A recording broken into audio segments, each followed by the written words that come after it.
and welcome to Alzheimer's Speaks Radio. I'm your host, Lori LeBay, and I'm so excited that you're joining us today. We are going to have a fascinating conversation as usual as we learn from people all around the world at all ages and stages of life. Stay tuned as we shift our dementia care from crisis to comfort. Here we go. What you think about, you will bring about dementia change. We will.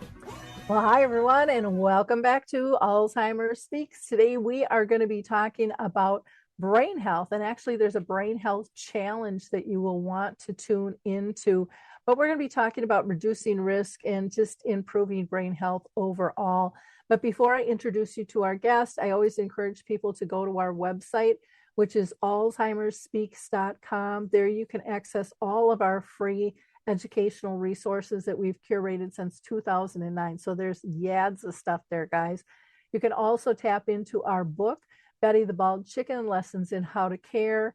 And I'd also recommend that you go to dementiamap.com.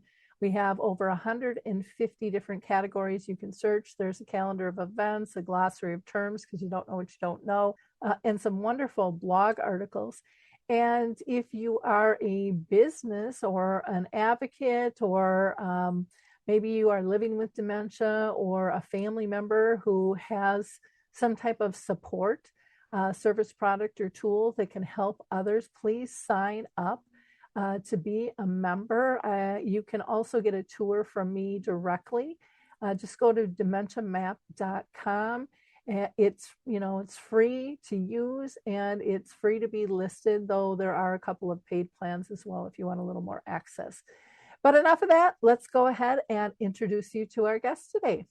So, Heather, I'm so excited to have you on the show today. I know this is going to be an uplifting show, and we all need that, especially the first of the year, get our adrenaline going and our minds and hearts and bodies set in the right direction. So I'm going to have you go ahead and introduce yourself first, because you can do a much better job than I can. That is very sweet. So my name is Heather Elwell, and I'm the founder of Brain Health Mentors. And what was the motivation and inspiration behind this is, sadly, my Nana passed away from dementia. And back then we didn't know that there was anything that we could do to stop or slow down dementia, right? We just thought it was something that just automatically happened to us. And, my background is I've been a speech language pathologist for over 24 years, and I'm a certified health and wellness coach. And when I was in graduate school all those years ago, we didn't know about neurogenesis. That research was being done, but it hadn't yet made it into the textbooks, right? We didn't know that we could create new brain cells, and we could do things to help our brain health. And so the creation of my program is a result of the information I wish I would have had all those years ago for my Nana. These are things that I wish I could have shared with her that unfortunately the research hadn't yet been done, right? But now we live in a very exciting time where all this research is taking place, and we are so fortunate to live in this time where we are learning that there are things that we can do to help our brain health trajectory. Wonderful. So now you mentioned that your grandma had dementia. How long ago was that, and how long did she live with you? And I have a little picture to show you. I thought I would share. This is my sweet Nana right there on the end, and there's my mom. And just to share a little bit more, my Nana had no family history of dementia. So I think a lot of times people think, well, no one in my family has dementia, so I'm good. Well, that's not necessarily true. My Nana didn't have a family history of dementia either. The story of my Nana is this. She had this beautiful, incredible life, right? She had 3 children she loved very much. She had close relationships with her grandchildren. She and my grandfather traveled all over the world. She had wonderful friend groups, as well as my grandfather. And the last 2 years of my grandfather's life, my Nana was his caregiver. And when she was his caregiver, she slowly severed some of those ties that she had to the community. She was volunteering every week. She stopped doing that. They stopped going to church each week. She stopped getting together with friends. All these connections she had with her community, she stopped participating in that. And then sadly, when my grandfather passed away, she was so grief stricken that she didn't go back to being in a faith-based community like church. She didn't go back to volunteering. And sadly, when she went to get together with friends, half of her friends had moved away and half of her friends had passed away. So that was just a really hard time for her. And so we know, life has many recalibrations, right? I have a senior in high school right now. So I'm about to go through a recalibration, right? From our, years in school to college to getting out of school very early on in our careers. If we have children, if we retire, sadly, if we lose a spouse or we go through a divorce, like our life is full of so many recalibrations. And what's important is that we continue connecting to community groups throughout these recalibrations. Because unfortunately, if we don't, you're going to find yourself in a situation like my Nana, which was she lacked those social groups to connect with after my grandfather passed away. So my Nana, we noticed it was actually the wedding that I showed you a picture of was the last time we really were able to be together as a family at a big event. And it was shortly thereafter that we realized she was going to need support. And as we know, sometimes when we move someone with dementia, that's where we see a big downturn. And sadly, we moved her. She was living on her own and no one lived close by. So we moved her to a facility close to my uncle. And it was right after that she deteriorated fairly quickly. So she lived for about another, I'm going to say 5 years after that. So she was very well cared for. Her life, we had a caregiver with her that it brought her a lot of joy. She did a lot of fun things. It was cute. Like, I felt like she was in very good care. And I think that's important for all of us, for our loved ones. We want them to feel safe and loved. And she felt that way. But yes, it's sad to watch that progression with someone. And what also is sad to add on top of that is the legacy of fear, right? That we have when we have a loved one that's gone through that. So with my mother and myself, for years, we've been talking about when I'm in the nursing home, when I experience dementia, right? That's been our dialogue. And that's a really unhealthy dialogue to talk that way, right? But the research hadn't been done. And, anyone that is a nurse or a doctor, speech language pathologist like myself, we have to do all this continuing education. And quite frankly, it's something a lot of us kind of complain about. Oh no, got to quick get my 30 hours in, it's coming to the end of the year. And that was actually the inspiration behind me creating this program as I was doing all this continuing education. And I saw this huge shift. Because when my Nana was going through dementia, we worked on things like memory books, which are wonderful. It's a wonderful way for them to connect and interact with other people, right? That they can hold on to those language skills longer. But there was nothing really out there in terms of what we could do to slow the progression of the disease and also to improve, language skills and overall wellness. And there's so much research taking place right now that there are all these things that we can do, even if we have the diagnosis of dementia or, everyone in general. These are things that we all should be doing throughout our life. My mom lived with dementia for 30 years. And Wow. people always ask me, what do you think contributed to her living that long with it? And I'm not a medical professional. I am not degreed in any of these areas, but I always say it was the social connection for her. I totally, totally believe that was the number one thing. She felt purposeful. She felt like she belonged and she was happy. And then you also mentioned about the fear, you guys were talking about it, trying to be normal about, okay, let's plan and, what's this going to be like?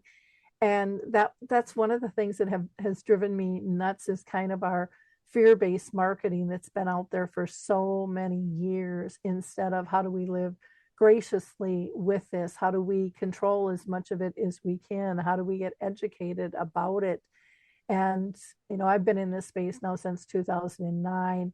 And, my whole goal was to try to connect people to services, products, and tools, because that was not there for our family at all.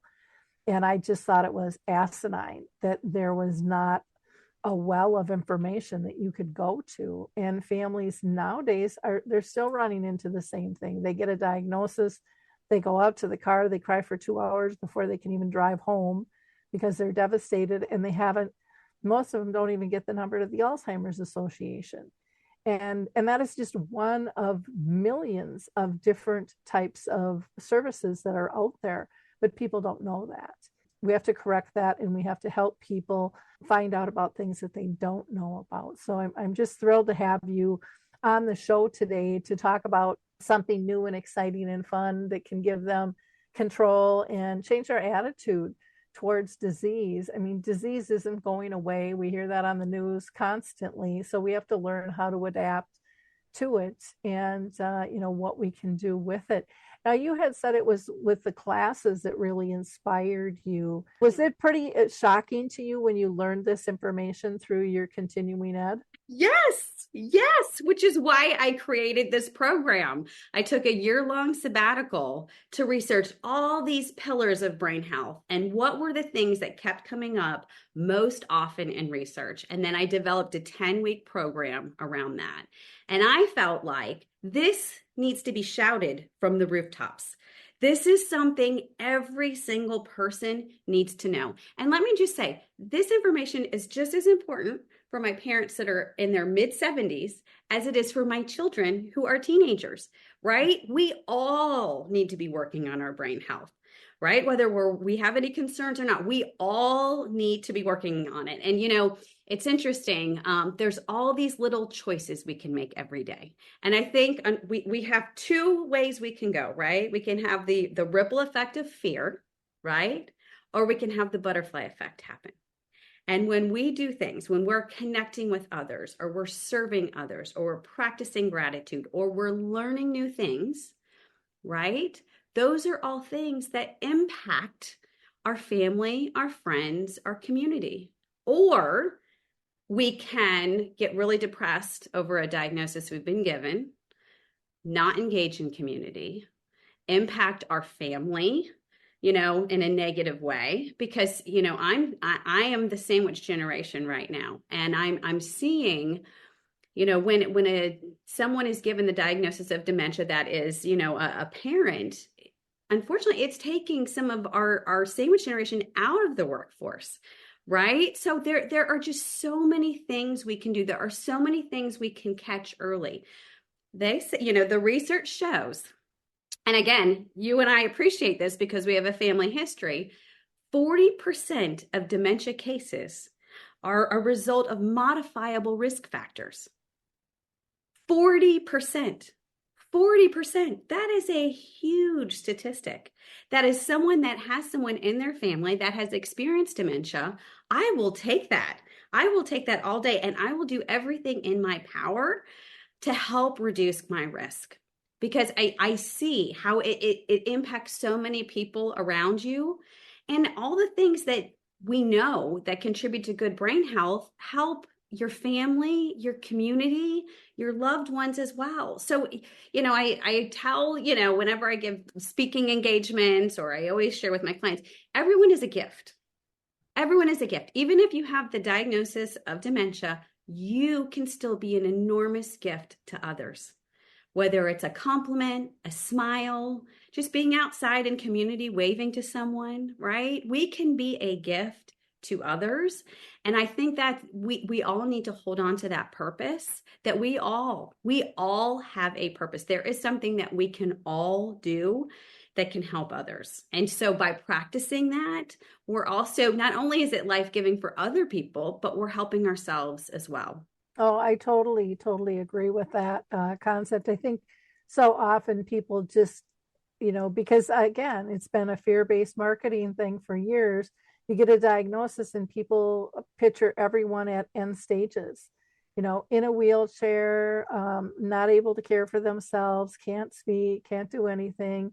And they still picture nursing homes and communities as these dark, dingy places that smell like urine, and wheelchairs are bumping into one another. I mean, I still hear people worry about that, and it's like, walk in a door. Things have really changed. And listen to people. There are amazing advocates living with dementia that are at conferences and doing all kinds of different platforms to get their voice out there and let us know what it's really like, because that is something that wasn't even part of the conversation before.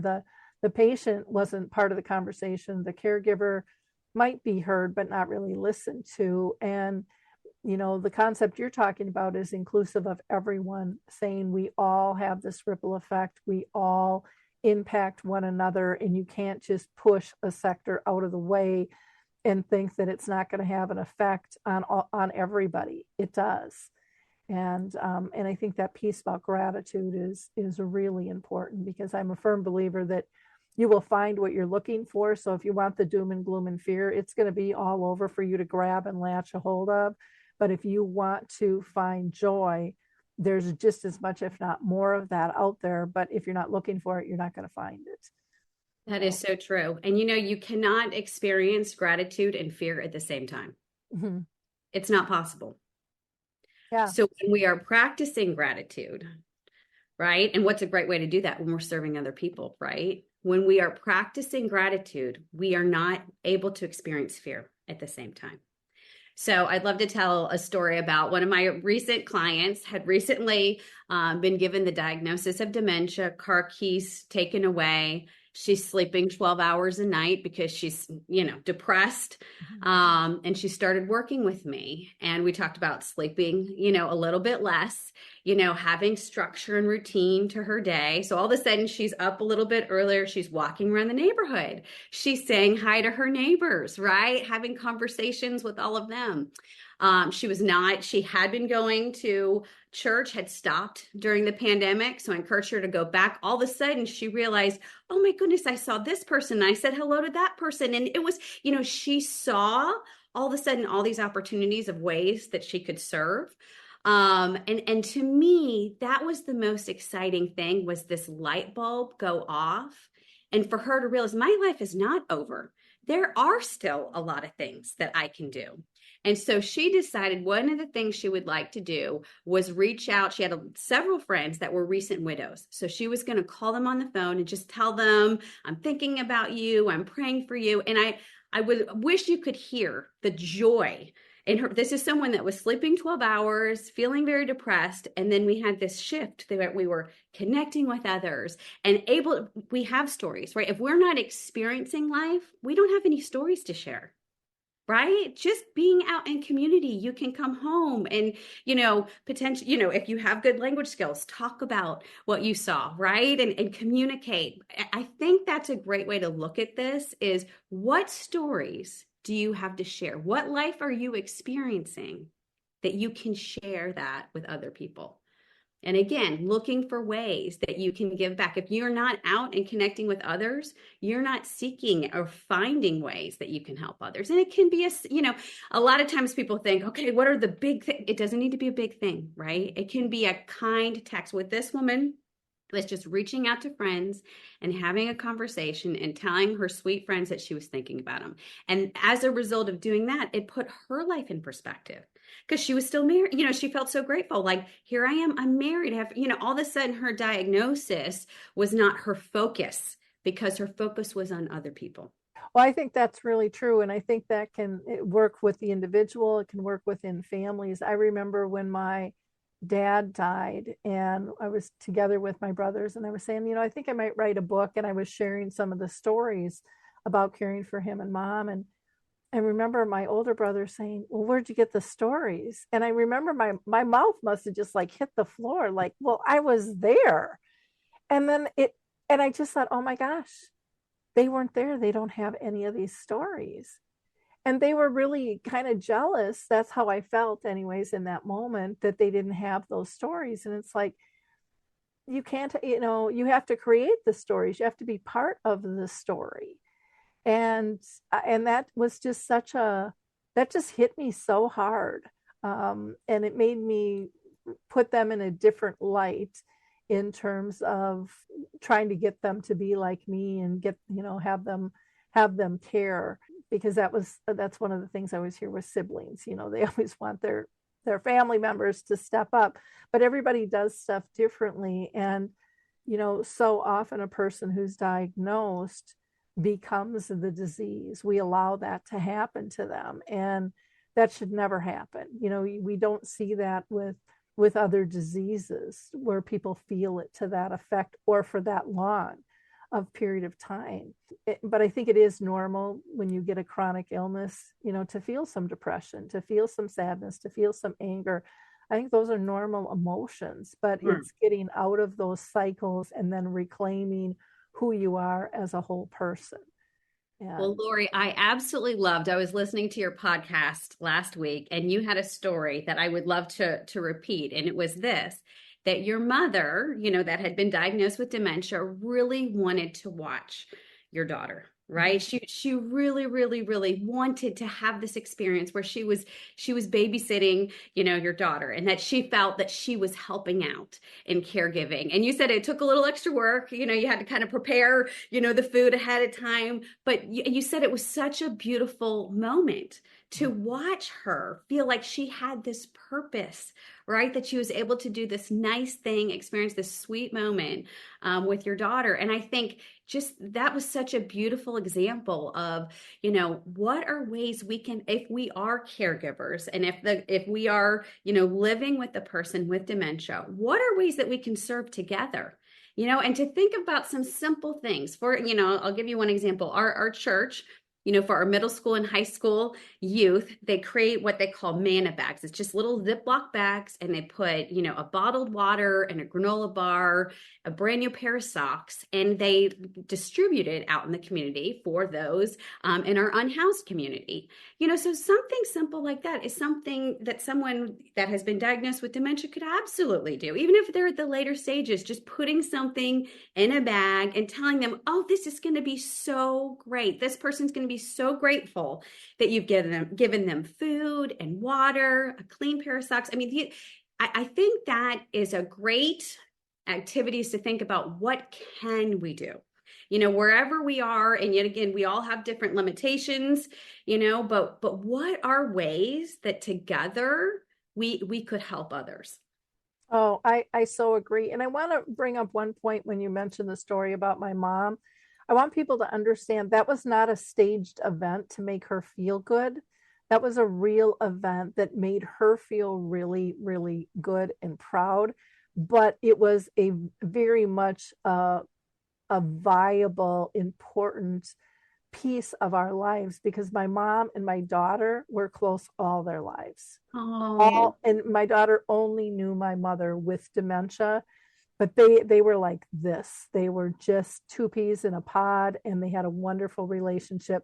And she taught my daughter compassion and love through that process of being connected. She taught her acceptance, and kids don't judge like adults judge, and right. so it was a beautiful, beautiful match. And on the bags and stuff you're talking about, I think there's so much we can do intergenerational and just across the board if we stop categorizing people as not abled and saying, match their abilities. And even if they can't do a whole bag, maybe they can do part of a bag. Maybe they can get everything in there, but they can't do the damn Ziploc like I can't do sometimes either. Right, And, right. and that might not have anything to do with dementia.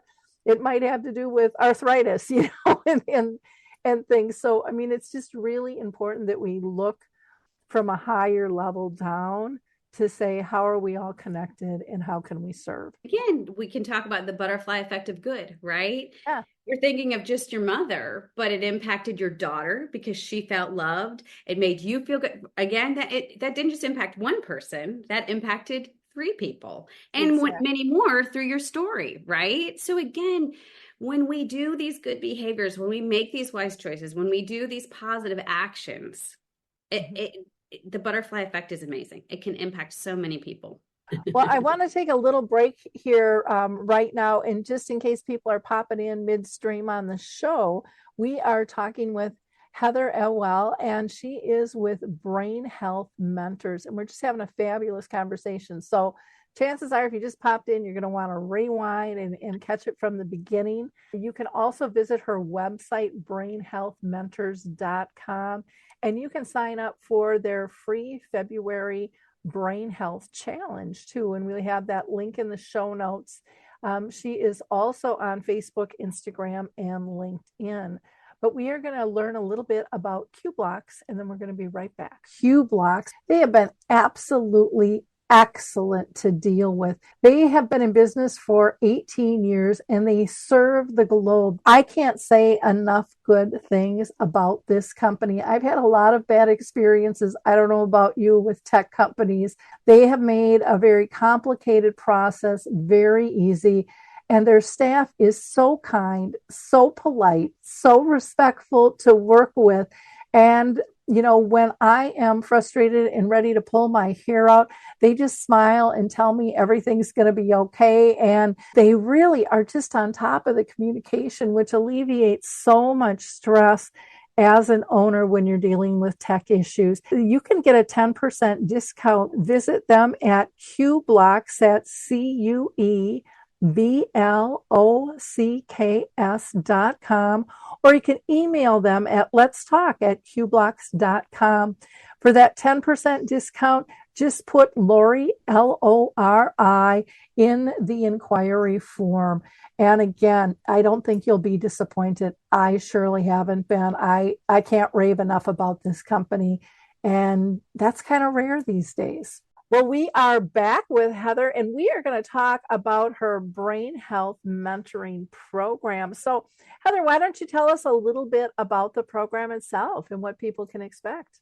Absolutely. So again, the inspiration behind the creation was, what are the top pillars of brain health that I could help implement in someone's life? Because again, a lot of us know things that we should be doing, but it's really hard to do it all on our own, right? It's nice when we have a coach slash cheerleader that is encouraging us and motivating us to implement some of these strategies. So what I created was a 10-week program. And I have a couple examples here. Those of you that are watching the video, here are some of my materials right here. Very fun. That's the one for women.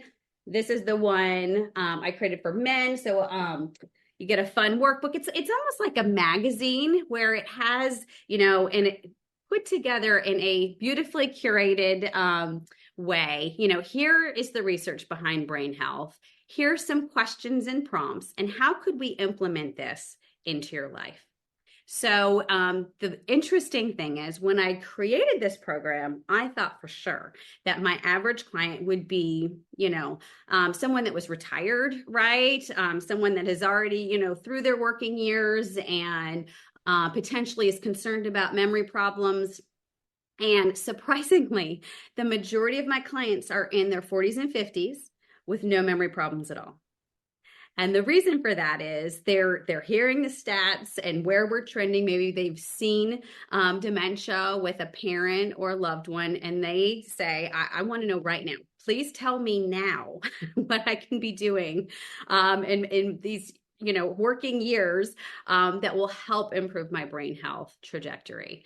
And we know there are so many risk factors that if we can catch them early, can impact our older adult years. There was some studies that came out recently that hearing loss in middle age is one of the biggest predictors for dementia later on in life, right? So catching these things early. And, when I work with my clients, we do a health and wellness assessment. It's just a great way for me to look at, again, how are we connecting with others? How are we sleeping? How are we handling stress in our lives? Do we have any health risk factors? And then I develop a program that we kind of target these things over these 10 weeks with them. But I've been able to catch a lot of things with my clients again, decades before, because we know brain changes that lead to dementia can occur 20 to 30 years prior. So we want to catch these things. Another thing is, you know, um, executive functioning difficulties, right? Executive functioning difficulties. I have a daughter with ADHD, so I can speak to this. These are things that she has difficulty with, which are task initiation, sustained attention to task completion, right? My daughter, she's in high school now. She's a senior. She's worked through that. She's strengthened those skills. She's doing better. But as we are getting older, sometimes those executive functioning skills are one of the things that deteriorate. Okay. And I don't know how much on your program in the past you've talked about mild cognitive impairment, but mild cognitive impairment is the precursor to dementia, right? That's the diagnosis we can get prior to dementia. Not everyone that has mild cognitive impairment converts to dementia. But if we have difficulty with those executive functioning skills, that is a higher conversion to dementia. So that's one of the things that I target in my program is strengthening, looking to see if we have difficulties in those areas, and if so, strengthening those skills. For those of you that might be concerned about a loved one, what that looks like is things accumulating in their house, right? Maybe we have stacks of things that in the past, maybe your parent was better about cleaning out things, taking it to Goodwill, that kind of thing.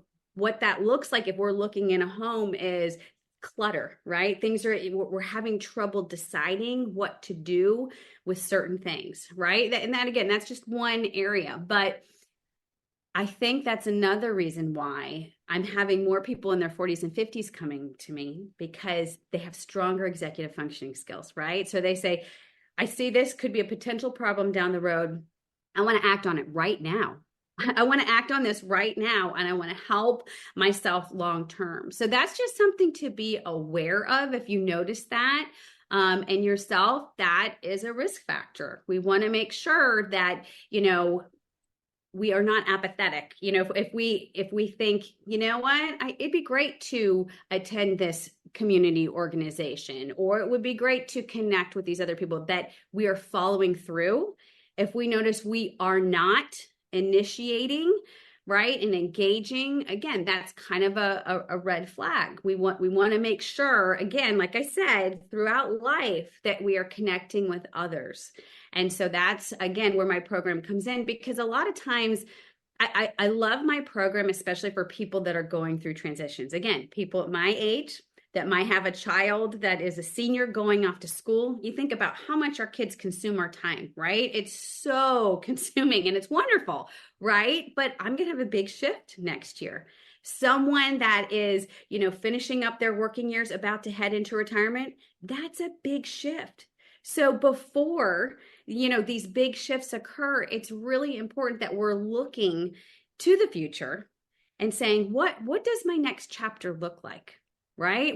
What group that I'm not a part of right now, because I'm very busy with my senior, what group do I want to be part of next year? That, again, can be a friend funnel that allows me to connect with others. That, again, when I connect with others and I'm part of these, programs or community events, that, again, I have stories to share, right? So I think that's a way to just continue thinking about it throughout our life. Is if you were to get together with a family member this week or call a loved one on the phone, what story do you have to share? What new thing did you do this week? What's a new conversation, new neighbor that you met, new exhibit you saw at a museum? What are new things? What stories do you have to share? And if you don't have any to share, right, then that's something we need to look into. What just even a simple walk around the neighborhood, right? There's so much we can see and experience that we can come home and share with a loved one. Interesting. There was a group over in the UK, and I can't remember which one, but one of the things they did in their communities was they had their staff befriend residents, and they would have to spend time with them. And I'll never forget, one woman said, she looked forward to these gatherings, and she thought it was for her to engage the resident. in memory care. And she said, but what she learned was that she had to come up with conversational things that she did.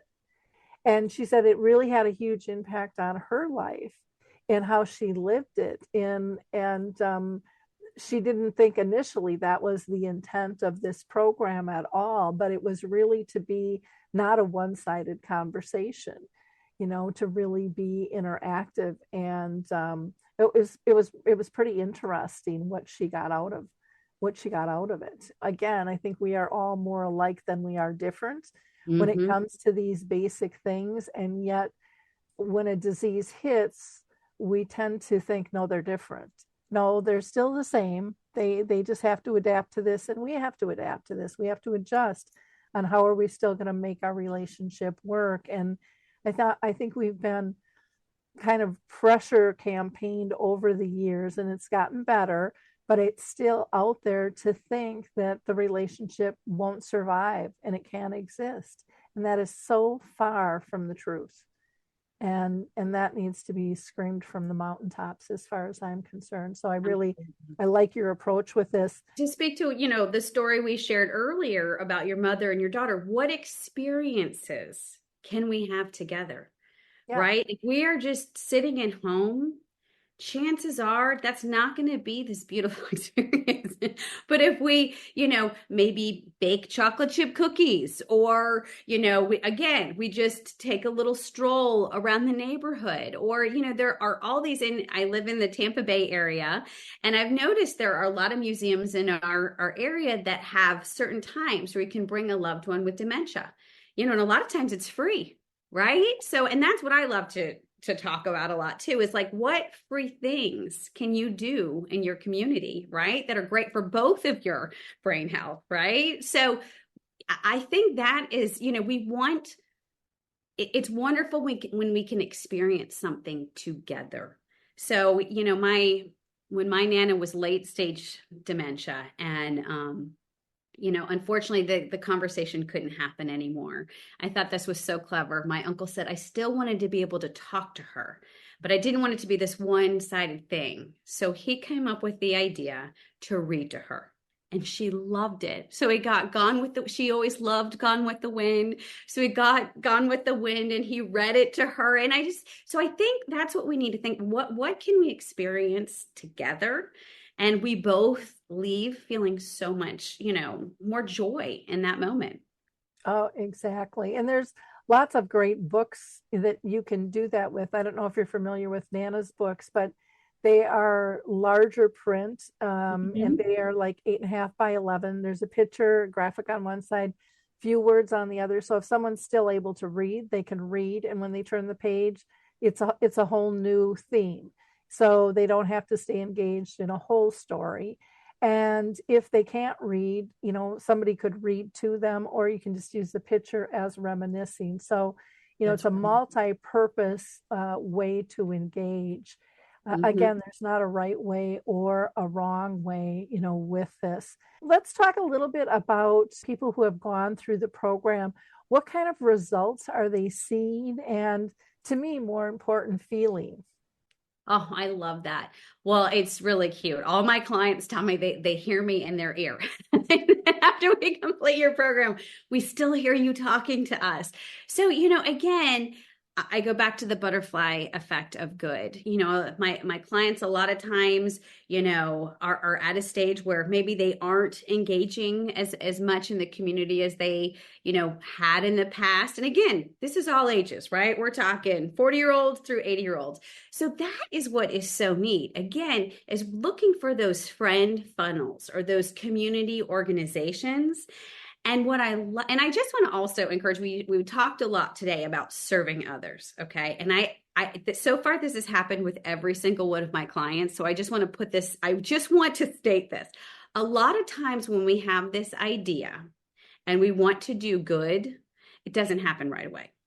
Unless we're taking chocolate chip cookies to the neighbor, right? That we can do right now. But a lot of times, if we want to serve at our church, or if we want to serve at a local school, or any of these things, a lot of times you're not getting a call right back. And what I've seen a lot of my clients is this: okay, I've tried it, they didn't get back to me. And again, that's where I come in as the cheerleader. Well, let's try again. If we called, let's email. If we've emailed, let's go. So I feel like I've watched my clients go through that hump of I'd like to serve. I think it'd be neat to serve, but I haven't gotten someone saying, yes, join right now. And so watching them go through that and then finally plug in, and the joy that it brings them, whether, one of my clients, it was beach cleanups and being able to connect with these other people at a beach cleanup, right? For another one, it was serving at a local school. It's been so many different. So again, to watch with one person, the butterfly effect of it impacting so many other people, to me has been the most gratifying thing. To watch the new friendships develop, because again, here is the blessing. It was awful what happened to my Nana. And I wouldn't want someone else to go through that, but I'm the person that I wish my Nana would have had with the information I have now. So again, unfortunately, it is too late for my sweet, incredible, amazing Nana. But what I think is I can help other people. I can share with other people what I've learned.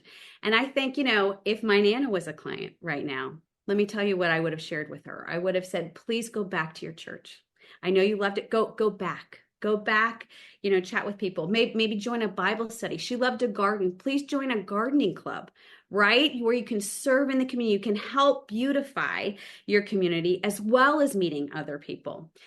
She exercised every day, so she was very fit, but I would have encouraged her, why don't, instead of you, being on the treadmill at home, why don't you walk in your neighborhood? Say hi to your neighbors, get to know all of them. What new things could you learn, right? There's all these wonderful college classes we can take. I was telling my parents, they're in their mid-70s, and I'm about to pay for college next year with my daughter. So this is like really resonating with me. The cost of college. Well, a lot of times these local universities, if you're retired, you can take classes for free. So why don't you go take a class and learn about art history or whatever you're interested in, right? Helping to build that cognitive reserve, right? Building that cognitive reserve, again, helps reduce our risk of dementia. And again, think of the stories you could share because of this new information you're learning. Looking in the paper or online, what's a new coffee shop you could go to? My Nana had a beautiful home. And so again, we didn't know this back then, but she always said to us, well, my house is my job. That's what keeps me busy all day. And you know what? It did. And her house was beautiful. It was absolutely beautiful. The gardens were, I wish I had pictures to show you. Her gardens were absolutely incredible and beautiful. But I think to myself now, but who saw them? Right? No one saw these beautiful gardens. No one saw her beautiful house that she took such good care of. Instead, I would have encouraged her to connect with others, right? To be in community, have other people come to our house. I mean, there's just I feel like it was I just feel like we are in a very exciting time that we have this information now. And sadly, again, I'm going to say it again, sadly, we did not have this information when my Nana was going through this. We thought, this is great. She's going to be very busy taking care of her house. And she was. But as you said earlier in the program, connection is key. And we know that people that experience loneliness are 64% more likely to develop dementia.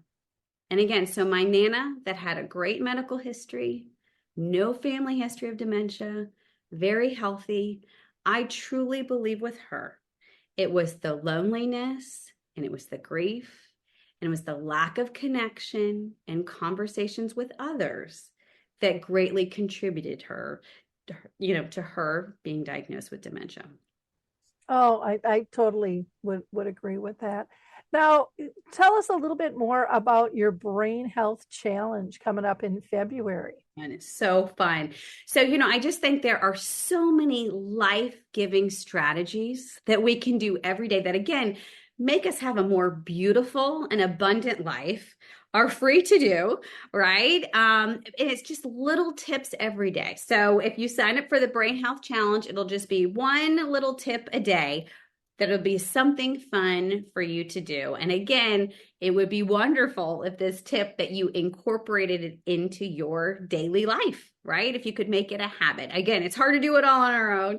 But I thought this challenge would be fun, that each day you can do one little fun thing that will, again, it will contribute to your brain health being better, but also contribute to you having a more joyful and abundant life. Well, that's wonderful. Will they receive that by email then if they Yes. go to the website to sign up for that? And Correct. Yes. You just go to Brain Health Mentors and you click Brain Health Tips, or if you just subscribe to Brain Health Mentors, you will be part of the challenge. And again, it'll just be one email a day it'll have a tip as well as why it's important. Because again, there's so many things that we know now can contribute to dementia, or again, make the, the projection of it so much worse. Or, we can implement some of these strategies and help prevent us getting dementia. okay. And then if they want to sign up for your mentorship program, how do they do that? If you go to my website, there's a little sign up right there where you can schedule an appointment with me, and I'm happy to, go into more detail about the program. It's it's a 10-week program. I work with people 30 minutes each week.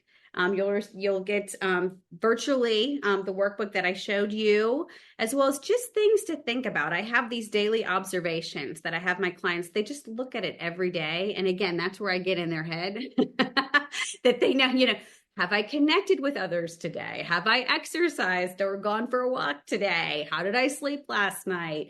And nutrition, we know nutrition's a huge factor. Just asking questions, how do you feel? Right? If you've had sugar, how do you feel about that? How do you feel the next day? Because honestly, I've done the program myself, and I know now if I'm having a bad brain health day the next day, I know why. And I share this a lot when I give talks. I can have one glass of alcohol and again, I drink very rarely. I'm a social drinker only. But let's say I go out with friends, and if I have a second glass of wine, I know I'm going to have word finding difficulties the next day. Guaranteed. I'm going to have some brain fog, right? So it's just, I don't know that I would have known that had I not been paying attention to those behaviors. So I think a lot of times it's, paying attention to how we feel after we've exercised. If we're not having a lot of sugar, how are we feeling the next day? Are we feeling sharper?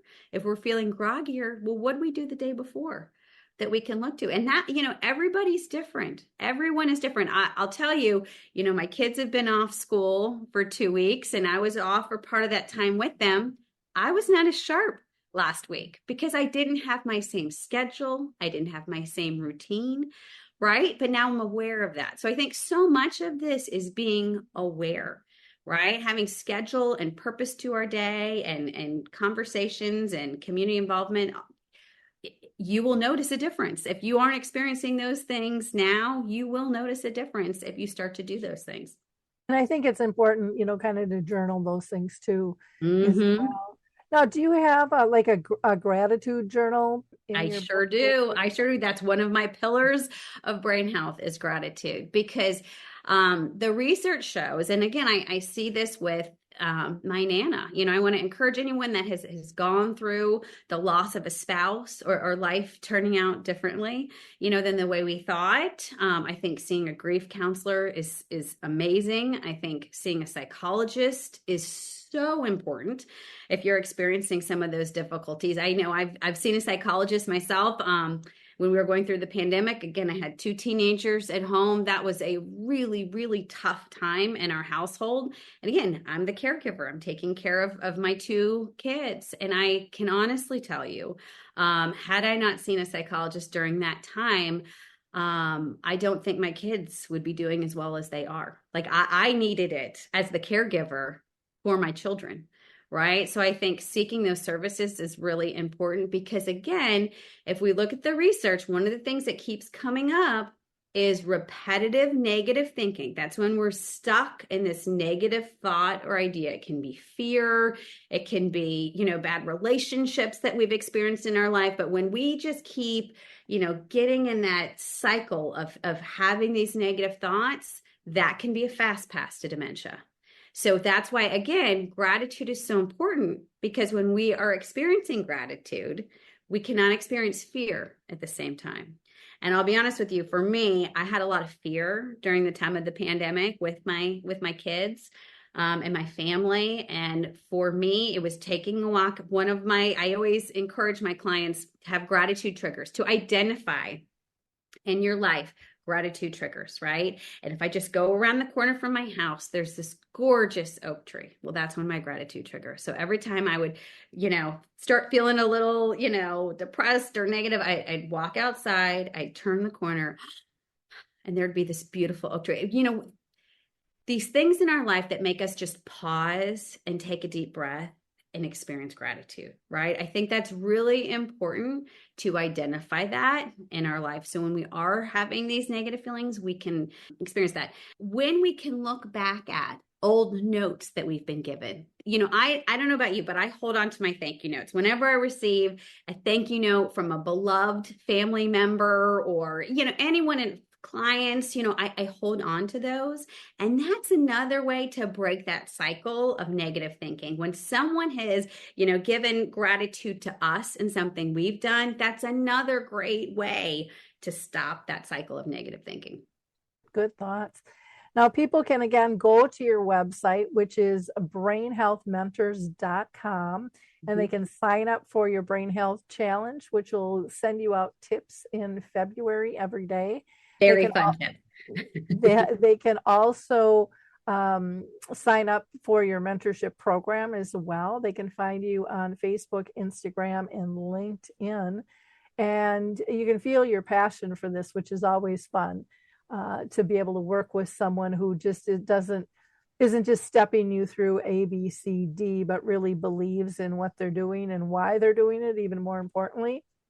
So, I ask our audience to be a giver of hope. Like, click, and share this program, pass it along. You don't know who in your sphere of influence might need to hear this. They might need to be lifted up and given hope. And you can do that. It takes a little time, costs you no money, but can have a powerful, powerful impact. And maybe for yourself or someone in your family. Don't keep nuggets to yourself. I think that's one of the worst things we can do is we hear something and then we don't share it with others. And, to me, that's kind of one of your pieces that you're teaching is engage and share. Don't keep it to yourself. Be grateful and let others know that they're not alone and that there are resources out there that can help them. So again, Heather, thank you so much for your time and your expertise and stepping out and being brave and sharing your own personal story through this, but how you transform something that, none of us would wish upon anyone else, getting dementia, but you flipped it like a pancake and, you're serving up something that's great to be able to help people in the future. And for that, it's just an honor to have you on the show. So thank you. Well, thank you so much for having me. It's an honor for me as well. Wonderful. And for our listeners, again, you check out alzheimersspeaks.com. We have all kinds of free educational resources there for you. And also don't forget about Dementia Map, which is a global resource directory as well. And if you have a service product tool, maybe you are living with dementia or a family member that doesn't think you're a business, but you have a Facebook group, or you've written a book, or you have a YouTube channel or a blog, you too can share your information. So don't for a second think you're not important. You are. All of us can turn this ship and make this path, that we're walking a gracious one when we work together. So thank you all so much. We'll talk to you next week.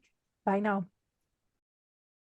Hey everybody, Jared Sebesti here, host of Retire Repurposed. This podcast is dedicated to help people transition into fulfilling and purposeful retirements. Retirement is a big life change. In fact, the two most dangerous years of a person's life are the year they were born and the year they retire. Few people can just flip the switch from working a career 30 or 40 plus years, retiring on Friday, without methodical steps to living what we call a repurposed retirement. To listen now, search Retire Repurposed on your favorite podcast platform, Senior Resource, or Life Audio.